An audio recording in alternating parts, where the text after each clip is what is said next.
Waalaikumsalam warahmatullahi taala wabarakatuh. Baik, tuan-tuan dan puan, bersama-sama saya sekarang secara langsung adalah Dr.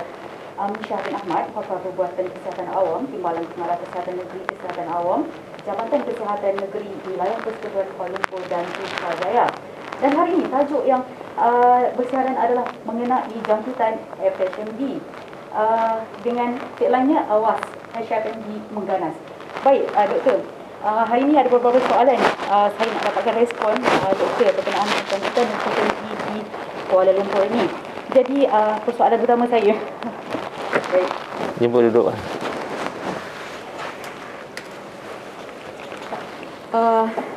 Pertamanya doktor, boleh doktor kenalkan diri dulu? Saya Dr. Amin Shah bin Ahmad, Pakar Perubatan Kesihatan Awam dan juga Timbalan Pengarah Kesihatan Negeri Kesihatan Awam, Jabatan Kesihatan Persekutuan Kuala Lumpur dan Putrajaya. Dan suka juga saya maklumkan bersama saya Dr. Rozanil Kamarudin, juga Pakar Perubatan Kesihatan Awam, bahagian kawalan penyakit lah di cawangan penyakit di sinilah. Baik. Doktor, sebenarnya saya nak dapatkan respon balas doktor berkenaan dengan jangkitan HFMD yang sedang menular di Malaysia, terutamanya fokus kita hari ini adalah di wilayah Persekutuan Kuala Lumpur itu sendiri. Jadi boleh doktor jelaskan apa itu HFMD? HFMD ni ataupun dari segi istilah Melayu dia adalah penyakit tangan, kaki dan mulut ataupun hand, foot, mouth diseases, HFMD. Dan dia adalah salah satu daripada penyakit berjangkit yang disebabkan oleh enterovirus, salah satu jenis virus. Dan antara dua virus utama yang menyebabkan penyakit ini adalah virus Coxsackie A16 dan juga virus enterovirus 71 atau EV71. Ya. Baik, adakah terdapat tanda-tanda atau simptom bagi jangkitan HFMD ini? Memang terdapat tanda-tanda atau simptom bagi penyakit HFMD ni. Antaranya kanak-kanak tersebut akan bermula dengan kurang selera makan, demam, tidak sihat. Dalam sehari dua kemudian ada ulcer di mulut dan juga akan timbullah, dan juga ruam dan merah pada tapak tangan ataupun celah jari yang akan menjadi blister ataupun lepuh lah kalau orang Melayu cakap kat sini. Dan ruam merah ni biasanya tidak menyebabkan rasa gatal dan sebagainya. Okey. Jangkitan ini boleh menjangkiti kepada kanak-kanak dan juga orang dewasa. Ya, saya. Tetapi seperti mana yang kita maklum, jangkitan itu lebih berisiko kepada kanak-kanak. Boleh doktor kongsikan apakah tindakan atau langkah segera yang boleh diambil oleh ibu bapa sekiranya anak-anak mereka dijangkiti oleh HFMD? Okey. Kita tahu tadi penyakit ini akan penyakit melalui kontak ataupun hubungan. Dan contohnya kanak-kanak mereka contohnya bila berada bersama-sama mereka dalam ruangan tertentu seperti taska dan sebagainya. Jadi nasihat untuk ibu bapa, apabila anak kita dikatakan mengalami penyakit HFMD, mereka semestinya mengasingkan anak mereka daripada tempat-tempat yang boleh menjangkiti anak-anak lain. Jadi justru untuk meningkatkan kefahaman perkara ini, ibu bapa harus diberi pendidikan kesedaran. Sebagaimana yang Jabatan Penerangan sedang usaha berkeras sama-sama dengan kita pada hari ini dan datang sendiri ke Jabatan Kesihatan Kuala Lumpur. Jadi ucapkan terima kasih dan tahniah kepada Puan Azu yang datang pada pagi ini buat liputan langsung secara FB Live.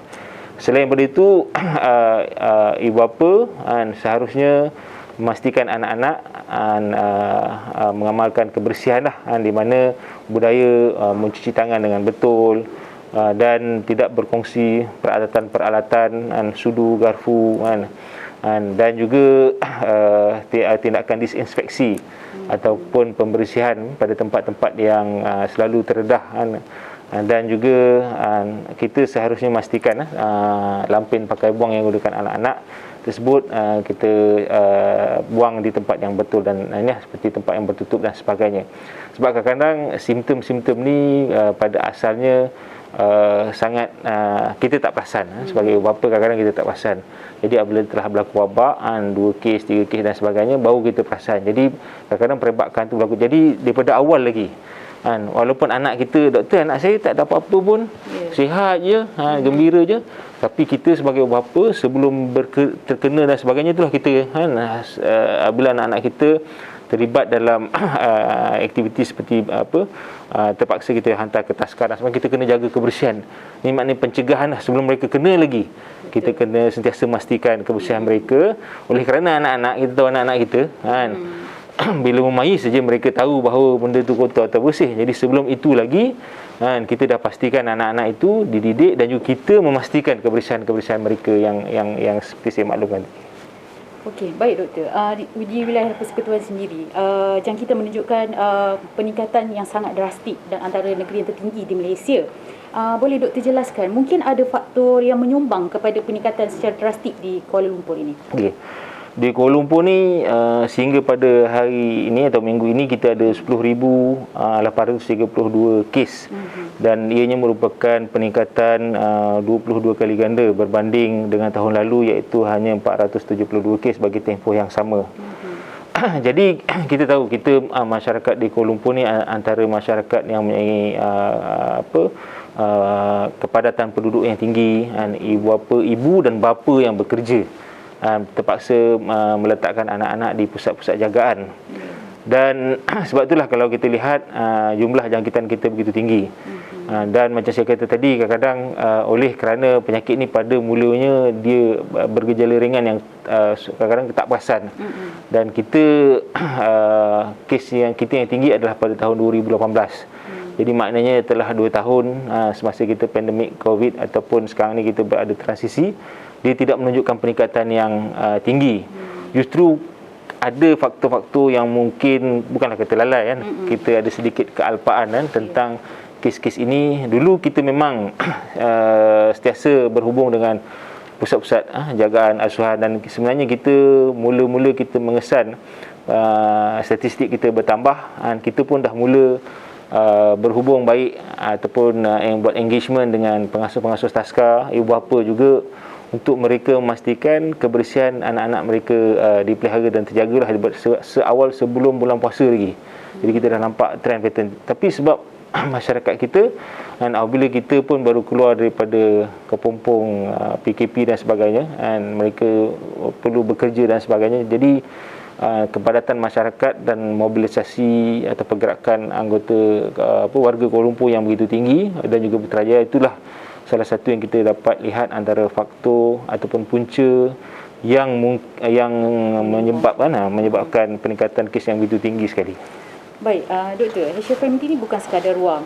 Jadi jangkitan ini juga boleh menyebabkan komplikasi yang serius. Boleh doktor terangkan, mungkin ada komplikasi-komplikasi yang serius sekiranya, terutamanya kanak-kanak, jika dijangkiti oleh HFMD ini? Okey, daripada kajian ataupun data kita, sehingga pada hari ini kalau di Malaysia, daripada 97,157 kes di peringkat kebangsaan, ada 2 kes yang kita kata komplikasi serius lah, masih berada di pusat rawatan rapi, pusat jagaan rapi. Dan kalau kita kira segi peratus, kurang daripada 0.01%, 0.02%, 0.002. Walau bagaimanapun, kalau kita lihat daripada segi kajian di peringkat antarabangsa, terdapat 6% yang mempunyai simptom yang daripada 6% yang mempunyai simptom ini, mereka akan mengalami gejala yang lebih teruk, komplikasi lah kan. Dan daripada itu, daripada simptomatik 6%, daripada itu adalah 18.7%, dan seterusnya boleh menyebabkan kematian sehingga 5%. Jadi peratusan tu kalau kita kira dengan angka itu adalah kecil lah. Dan kita di Malaysia, macam saya cakap tadi, hanya 2 kes yang serius. Jadi saya bukan nak katakan perkara ni sebagai satu ruang untuk ibu bapa rasa lega, namun begitu kita sebagai ibu bapa, sebab penyakit ni berlaku secara, boleh dicegah dan berlaku secara cepat. Jadi saya tetap menasihatkan kita sebagai ibu bapa menjagalah perkara ni. Ada juga perkara-perkara yang komplikasi yang kita boleh senaraikan di sini, seperti berlakunya radang otak, radang jantung, sawan, pergerakan tak normal, ataupun pernafasan yang boleh mendapat komplikasi seperti radang pernafasan dan sebagainya. Namun begitu, itu sehingga kini di Malaysia masih berada dalam keadaan yang kita kata dia dalam kawal, insya-Allah alhamdulillah dalam keadaan terkawal lah buat masa ni. Okey doktor, saya nak dapatkan respon juga. Sekarang ni berkenaan dengan, selain daripada HFMD, kita juga berdepan dengan monkeypox. Jadi berlegar di media sosial sekarang ini perbezaan antara monkeypox, chickenpox dan juga HFMD. Hari ini boleh tak doktor perincikan lagi apa itu chickenpox, apa itu monkeypox dan juga HFMD ni, untuk kita para penonton di luar sana lebih jelas lah apa itu sebenarnya penyakit ini. Di kesempatan ni saya rasa saya juga ingin memohon saya punya pakar perubatan kesihatan awam Dr. Rozanim Kamarudin untuk memberi komen atau ulasan tambahan lah mengenai perkara ni. Baik, bersama-sama kita hari ini juga Dr. Rozanim, pakar kesihatan awam juga di sini. Kita dapatkan respon balas daripada beliau. Okey. Baik doktor. Okey, terima kasih Dr. Amin ya. Jadi sekarang ni yang paling banyak diperkatakanlah 3 lah penyakit ni, HFMD, monkeypox virus dan juga chickenpox atau Brixella zoster. Perbezaannya yang pertama adalah virus. Ketiga-tiga ni persamaannya dia adalah disebabkan virus dan dia adalah berjangkit. Itu persamaan dia. Perbezaan yang pertama adalah dia virus yang berlainan. Walaupun dia dalam untuk chickenpox dan monkeypox, nama pun pox tu dia dalam family yang sama, tetapi dia virus yang berbeza. HFMD pun dia virus yang berbeza. Macam HFMD ni adalah enterovirus yang selalu kerapnya EV71 dan Coxsackie A16. Dan untuk monkeypox virus lah. Dan untuk chickenpox, Brixella zoster virus. Jadi virus berbeza. Bila virus berbeza, dia punya gejala pun berbeza sedikit. Untuk pengamal perubatan, mereka boleh pastikan perbezaan ni. Tapi secara umumnya untuk kita semua, kita lihat yang pertama adalah simptom dari segi ruam, makula popular tu dengan juga ada lepuh blister. Kalau kita tengok HFMD ni, dia adalah tertumpu kepada tapak tangan, tapak kaki dan dia ada ulcer dalam mulut. Untuk chickenpox ni, dia pun ada ruam yang sama, tapi ruam dia tertumpu di badan. Tidak banyak di kaki dan tidak banyak di tangan. Dan untuk monkeypox pula, dia punya ruam tertumpu di tangan dan juga di kaki, extremities, bukan dekat trunk, bukan dekat badan. Dan untuk monkeypox ni, dia punya ruam tu sekata. Maksudnya sebenarnya untuk lepuh ni dia bermula dengan ruam, lepas tu dia akan jadi blister yang ada air tu, lepas tu air tu pecah, dia jadi berkudis. Kalau untuk monkeypox ni dia sekata pada fasa yang sama. Macam chickenpox ni kalau kita tengok kat badan tu, dia ada yang ruam, dia ada yang lepuh, dia ada yang berkudis. Jadi dekat situ kita dapat bezakan. Dan untuk HFMD ni dia lebih banyak ulcer di mulut, dan apabila kita dapat sejarah pesakit kita dapat bezakan. Dan yang paling penting monkeypox ni dia ada pembengkakan kelenjar limfa. Itu perbezaannya lah. Dan cara jangkitan ni sama, iaitu kontak rapat dan juga apabila kita sentuh permukaan air tercemar. Tapi daripada gejala tu kita dapat bezakan dan kita akan confirmkan dengan mengambil sampel untuk pastikan virus mana yang telah menjangkiti seorang tu. Baik, terima kasih Dr. Zanim. Dan kita kembali kepada Dr. Amin Shah untuk sebagai penutup kita hari ini. Apakah harapan doktor kepada ibu bapa terutamanya di luar sana terhadap anak-anak mereka? Okey, sekali lagi saya menyeru semua ibu bapa, penjaga untuk sentiasa peka lah tentang kesihatan anak-anak. Masalah kita anak-anak ni bila dia rasa demam pun, kalau dia boleh berlari dia berlari. Tapi sebenarnya kita boleh lihat kalau anak kita ni tidur je, tu mereka tak sihat. Dan bila sebab ibu bapa ke Kuala Lumpur ni kerja, pagi kerja, malam pun ada yang kerja. Jadi kita harap mereka ataupun kita semualah kena peka tentang kesihatan dan segeralah bawa anak-anak ke klinik kesihatan atau ke klinik swasta dan sebagainya untuk dapatkan rawatan. Jadi dan juga bila anak-anak kita mengalami demam ataupun yang kita jangkakan, sebab ada kita mendapati juga ada ibu bapa yang terpaksa menghantar anak sebab mereka bekerja, sedangkan pada ketika tersebut anak terpaksa diisolasi atau diletakkan di bawah jagaan sendiri di rumah lah. Jadi ini yang kita maklumkan tadi, melakunya jangkitan di dalam taskar dan sebagainya. Kita faham ibu bapa perlu bekerja sebahagiannya, tetapi kita juga perlu faham bahawa anak-anak yang mendapat penyakit HFMD ni boleh menjangkiti anak-anak lain. Justru bawa kita anak-anak kita, dan kalau penjawat awam mereka boleh mendapatkan cuti menjaga anak untuk dikuarantin dan sebagainya.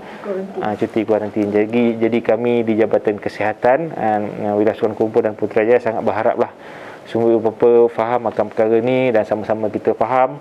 Dan juga kalaulah pagi-pagi datang di pusat jagaan, ada staf pusat jagaan tu kata tengok anak dulu, cek dulu. Jadi kita sebagai bapa kita kena fahamlah, sebab kami pun dapat pelaporan daripada tuan punya pusat jagaan, doktor saya dah jaga kat depan tu, kita panggil gatekeeper Dr. Zanim, untuk supaya kalau anak-anak tu ada simptom dan sebagainya, supaya ibu bapa tak bawa ke dalam lah. Tapi ibu bapa marah.